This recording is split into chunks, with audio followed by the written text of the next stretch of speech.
కాకి కిట్స్ అనేది పెట్టిరు అంటే కాకి డ్రెస్కున్న పవర్ మీరందరికీ కూడా తెలుసు. నేను అనేక సందర్భాలు చెప్తా. చిన్నప్పుడు పిల్లలు మారాం చేస్తే ఒక పోలీసు వస్తే అని చెప్పంటే ఆగేటువంటి సందర్భం. అంటే కాకి డ్రెస్కున్నంత పవరు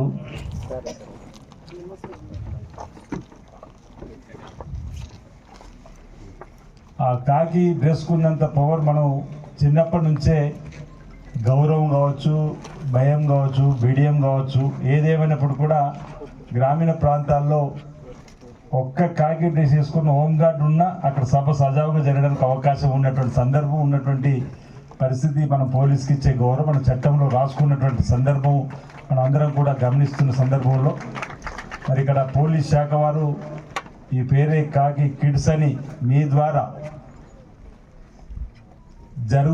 జరగబోతున్న మోసాలను ఏ విధంగా అరికట్టాలి, వాటిని ఏ విధంగా సమాజంలో ఉన్నటువంటి వారికి తెలియజెప్పాలి, ప్రధానంగా మన ఇంట్లో ఉన్నటువంటి తల్లిదండ్రులు కూడా చెబుతూ సమాజ హితం కొరకు సమాజంలో పెరిగిపోతున్నటువంటి నేరాలను, ఘోరాలను అరికట్టడంలోనూ మరి పోలీస్ శాఖకు సంబంధించి ప్రతి పోలీస్ స్టేషన్స్ కూడా ఒకరొకరికి ఈ అంశంలో ట్రైనింగ్ ఇచ్చి ఈ జిల్లాలో ఉన్న మెడికల్ కాలేజ్ కానీ, అగ్రికల్చర్ కాలేజ్ కానీ, జూనియర్ కాలేజీలు కానీ, డిగ్రీ కాలేజీలో కూడా అవేర్నెస్ క్యాంప్గా వచ్చి ఇటీవలనే గ్రామాల్లో కూడా పోలీస్ శాఖ వారు గ్రామ సభలు ఏర్పాటు చేస్తూ ఎప్పటికప్పుడు చైతన్యపరిచే విధంగా, అంటే సామాజిక రూపుమాపడంలోనూ, సాంఘిక దురాచార రూపుమాపడంలోనూ, బాల్యవివాహాల అరికట్టడంలోనూ కేవలం శాంతి భద్రతలకు సంబంధించినటువంటి పరిరక్షణ కాకుండా ఆ అంశం ఒకటి చూస్తూనే ఇతరత్ర కూడా పోలీస్ శాఖ ప్రజలకు చేరువ కావడానికి ఫ్రెండ్లీ పోలీస్ అనేటువంటి నినాదంతో ముందుకు పోతూ, ఒకప్పుడు పోలీస్ స్టేషన్ రావాలంటే భయపడే రోజులు ఆడినట్టు నక్సలిజం ఉన్నటువంటి సందర్భంలో, ఎందుకంటే అటు పోతే పోలీసు ఇన్ఫార్మర్ అని, లేదు ఇటు పోతే నక్సల్కి సంబంధించిన ఇబ్బందులు అని చెప్పని పోలీసులు దూరంగా ఉన్నటువంటి రోజుల నుంచి ఈరోజు పోలీసులే నేరుగా ప్రజల దగ్గరికి వెళ్ళి మేము సేవ చేయడానికి ప్రభుత్వ పక్షాలు ఉన్నాం, శాంతి భద్రతలు కాపాడడం కాకుండా ఇతరతర సమస్యలు అని చెప్పని అనేక కార్యక్రమాలు చేస్తున్నాం. అనేక అవగాహన సదస్సులతో పాటు ఇంతకుముందు అన్నట్టుగా సామాజిక రూపాపే క్రమంలో ఈరోజు అనేక సేవాభావంలో కూడా ఈరోజు క్రీడాకారులకు సంబంధించినటువంటి ఆటల పోటీలు నిర్వహిస్తూ ప్రజల దగ్గర అయ్యేటువంటి కార్యక్రమం కానీ, పేదలకు వైద్యపరంగా సేవలు అందిస్తూ, ఇంకా ఎవరైతే డ్రైవింగ్ లైసెన్స్ లేని వారికి డ్రైవింగ్ లైసెన్స్ ఇచ్చేటువంటి కార్యక్రమం, అంటే సామాజికంలో లేని వారికి అపన్నస్తం అందించేటువంటి కార్యక్రమంలో ఇక్కడ ఉన్నటువంటి రాజన్న పోలీసు మరి చాలా ముందుకు పోతా ఉంది. అందులో ఏమాత్రం అనుమానం లేదు. ఇప్పటికి అనేక సందర్భాలు కూడా చెప్పడం జరిగింది. నిఘా నేత్రాలు కూడా ఉండాలని చెప్పని అనేక ప్రాంతాల్లో అనేక మంది, అంటే దేవస్థానం, రాజన్న ఆలయం సంబంధించినటువంటి వారి సహకారం కానీ, ఇతర గ్రామాల్లో ఉన్న ప్రజల సహకారం తీసుకుని కూడా అనేక నిఘా కేంద్రాలు కూడా ఏర్పాటు చేస్తూ, ఒక కెమెరా ఉంటే 1000 మందితో సమానంగా. మొన్న రాజన్న ఆలయంలో ఒక పాప పాపను పట్టుకొని తప్పిపోతే అనేదానికంటే ఆ పాపను తీసుకొని వెళ్తే చేస్తే మహబూబాబాద్లో దొరికి మంచి పేరు వచ్చింది రాజన్న పోలీసు, సిరిసిల్ల పోలీసుకి. అందులో అంటే ఆ విధంగా ఈరోజు పోలీసు పరంగా చేసేటువంటి కార్యక్రమాలు ఎప్పటికప్పుడు మారుతున్నట్టు, నేరాలు ఘోరాలకు సంబంధించిన అంశంలో మనం ప్రతిరోజు పత్రికలలో కూడా చూస్తున్నాం. అక్కడక్కడ అంటే సినిమాలు చూసి చెడిపోతున్నారా, లేకపోతే నూతన టెక్నాలజీని ఏ విధంగా దొంగతనాలు కానీ ఇతరత్ర ఏది ఉన్నప్పటికీ కూడా కొత్త పద్ధతుల్లో సైబర్ నేరాలు, ఇప్పుడు సైబర్ క్రైమ్కు సంబంధించి కూడా ప్రత్యేకంగా ఈరోజు మనం ఒక ఐపీఎస్ స్థాయి లాంటి వారిని కూడా ఏర్పాటు పోతున్నాం. అంటే ప్రభుత్వాలు చేస్తున్నాయంటే ఆ స్థాయిలో కూడా మోసాలు జరుగుతాయి. బాగా చదువుకున్న వాళ్ళు కూడా మోసపోతున్నారు, బాగా చదువుకున్నవాడు కూడా మోసం చేయాలని చెప్పని ఆలోచన చేస్తున్నటువంటి దాన్ని కూడా గమనించే విధంగా మనం ఏ విధంగా మోసపోకుండా ఉండాలని చెప్పని ఈనాటి కార్యక్రమం ఏర్పాటు చేయడం అభినందనీయం. ఈరోజు మనం ఈ మధ్యలో బహుశా నెల నుంచి చూస్తున్నాం, అది ఎవరికైనా ఫోన్ చేస్తే ఇదే వస్తుంది. ఎవరికైనా మీకు ఫోన్ చేసినప్పుడు వివరాలు అడిగితే చెప్పకండి అని చెప్పని కాలర్ టోన్ అనుకుంటా, ముందుగా రింగ్ రాకుండా కాలర్ టోన్లో కూడా ఇదే వస్తుంది. మీరు జాగ్రత్తగా ఉండాలి, ఎవరైనా ఈ విధంగా ఫోన్ చేయొచ్చు అని చెప్పని. దానికి మీరు మీ నెంబర్ ఇవ్వద్దు, ఓటీపీ నెంబర్ కూడా ఇవ్వద్దు, నేను పలానా బ్యాంక్ నుంచి మాట్లాడుతుందని చెప్పి తప్పిపోయి అతను చెప్పేసి ఇమీడియట్లీ ఆ ఖాతాలో డబ్బంతా గుంజేస్తున్నారు.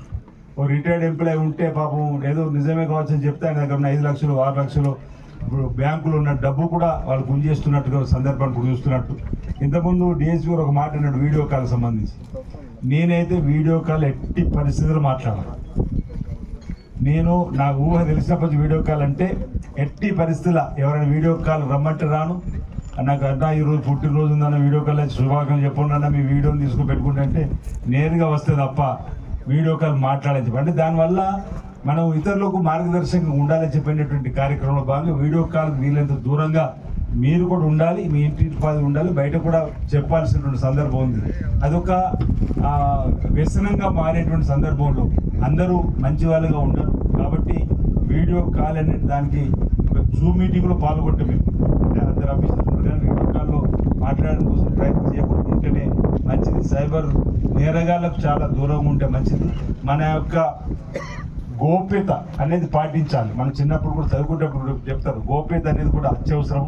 మనకు సంబంధించిన పర్సనల్ అంశాలను కూడా వీళ్ళంత తక్కువగా ఎదుటి వాళ్ళ దగ్గర మాట్లాడే ప్రయత్నం చేస్తూ ఎలాంటి నేరాలకు అవకాశం ఇవ్వకుండా ఎలాంటి చేయకుండా మీరందరూ కూడా చక్కగా నేర్చుకోవాల్సిన అవసరం ఉందన్నమాట ఈ సందర్భంగా. ఎందుకంటే ఈ వయసులోనే మంచి ఏది చెడు ఏది అని తెలుసుకుంటే భవిష్యత్తులో కూడా మరి బాగుంటుంది, సమాజం కూడా అభివృద్ధి కూడా బాగుంటుంది. కాబట్టి మంచిని స్వీకరించి చెడును వదిలేస్తూ ముందుకు పోయేటువంటి క్రమంలో మీరందరూ కూడా మరి ఇలాంటి క్లాసులలో పోలీస్ శాఖ ఏర్పాటు చేసినటువంటి దానిలో రావడం, ఈ సంబంధించింది మీరు వినడం, ఈ విన్నది నలుగురు చెప్పేటువంటి కార్యక్రమం చేసేటువంటి పరిస్థితిని మరి తీసుకురావడం అనేది చాలా మంచి కార్యక్రమంగా నేను ఈ సందర్భంగా భావిస్తూ భవిష్యత్తులో కూడా మీరందరూ విద్యార్థులు మీ తల్లిదండ్రులు మీకు పెట్టుకున్న నమ్మకాన్ని మమ్ము చేయకుండా మీకు వచ్చినటువంటి అవకాశం విద్యలో బాగా రాణించి ఉన్నత చదువుకొని మీ తల్లిదండ్రులు మీకు పెట్టుకున్న నమ్మకాన్ని వమ్ము చేయకుండా మీ జీవితాల్లో చక్కగా స్థిరపడి ఆర్థికంగా ఎదిగి మీ కుటుంబాలకు చేదోడుగా ఉండాలని చెప్పిన మాట కూడా ఈ సందర్భంగా మీకు ఉన్నటువంటి చాలామంది విద్యార్థులు తెలియదు. చాలా సందర్భాలు కూడా కలుసుకున్నప్పుడు కూడా ఈ విషయాన్ని మాట్లాడుకోవడం జరిగింది. ఇక్కడ మరి అఖిల్ మహాజన్ గారు ఎస్పీగా కూడా స్ఫూర్తిగా యువకులు తీసుకోవడానికి అవకాశం ఉంది. శేషాద్రి రెడ్డి గారు మహిళా ఐపీఎస్కి ఇక్కడ ఉన్నారు, వారు కూడా అడిషనల్ ఎస్పీగా వేములవాడలో ఉన్న వారు కూడా ఐపీఎస్ ఏదో జిల్లాకు త్వరలో వారు కూడా ఎస్పీగా కావడానికి అవకాశం ఉంటుంది. అంటే ఒకరిని స్ఫూర్తిగా తీసుకుని మనం ముందుకు పోల్సినటువంటి సందర్భాలు ఉన్న పరిస్థితిని మీకు చెప్పడం కోసం నేను ప్రయత్నం చేస్తా ఉన్నా. మనకు అబ్దుల్ కలాం గారు అనేక సందర్భాలు కళలు కనండి వాటిని సాకారం చేసుకోండి అని చెప్పండి. అంటే అనేక మందిని స్ఫూర్తిగా తీసుకొని ముందుకు పోవడంలో సాధించాలన్న పట్టుదల ఉంటే తప్పనిసరిగా సాధించడానికి అనేక అవకాశాలు మార్గాలు ఉన్నాయి. ఏమోని అక్కడ దాకా వెళ్తానంటే వెళ్ళలేము. 20 కిలోమీటర్ దూరం ఉన్నటువంటి ప్రాంతానికి వెళ్ళాలంటే మనం బయలుదేరితే ఆ కిలోమీటర్ గమ్యాన్ని చేరడానికి అవకాశం ఉంటుంది. అబ్బో కిలోమీటర్ నేనేం పోతా అంటే మనం వెళ్ళాం, మనకంటే ముందు ఎవరో వెళ్ళి ఆ స్థానాన్ని ఆక్రమించుకునే సందర్భం ఉంటుంది. కాబట్టి మన మనసులో ఏదైతే స్పృహదూపితోటి ఏదైతే ఆలోచనతోటి ఈ పని చేయాలనుకుంటూ సంకల్ప బలం ఉంటే మనోబలం ఉంటే దాన్ని సాధించడానికి కోసం చక్కటి అవకాశం ఉంటుంది. మీ వయసు మళ్ళీ మీకు రాదు. ఈరోజు 58 సంవత్సరాలు పడ్డా, నాకు 18 సంవత్సరాలు రావట్టు వస్తాయా? ఏ వయసులో చేసే పని ఆ వయసులో చేయాలంటారు. ఇప్పుడు మీ వయసులో ఏ బాధల బంది లేదు. ఏమైనా బాధల బంది ఉందా? పొద్దున్న లేచి అయ్యో ఇంటికాడ వంట చేసినట్టు బియ్యంలో బయటకు తీసుకురావడం ఆలోచన ఉందా? మీకు ఏ బాధల బంది లేదు. మీ తల్లిదండ్రులు మా పిల్లలు బాగా చదువుకోవాలని చెప్పి వాళ్ళు కష్టపడుతూ మేము చదివిస్తున్నారు. మీ ముందున్న లక్ష్యం వారిని అడిగి సందేహాలు నివృత్తి చేసుకోవాలి, చక్కగా పరీక్షలు రాస్తూ భవిష్యత్ 10వ తరగతి పిల్లలు ఉన్నారనుకుంటే ఇక్కడ మార్చి 21వ తారీఖున ఎగ్జామ్ అనుకుంటా. మార్చి 21వ తారీఖున ఎగ్జామ్ అనుకుంటా. ఈ నా నియోజకవర్గంలో కత్లాపూర్లో 10వ తరగతి 12 హై స్కూల్స్ ఉంటే ఆ పిల్లలందరికీ ఒక రోజు స్పెషల్ క్లాస్ కింద మండలేట్ కోటలు పెట్టినాం. ఇంచుమించు 300 పైచీలకు పిల్లలు హాజరయ్యారు. వాళ్ళందరూ కూడా భయం అంటే పరీక్ష అనేది ఒక ఫోబియా ఉంటుంది. పరీక్ష ఫోబియా పోగొట్టడానికి 6 సబ్జెక్ట్ సంబంధించి ఏ ప్రశ్నలు రావడానికి అవకాశం ఉందో వాటన్నిటిపైన ట్రైనింగ్ ఇచ్చేటువంటి కార్యక్రమాన్ని కూడా చేసి వారికి చైతన్యపరిచేటువంటి కార్యక్రమం తీసుకున్న సందర్భం.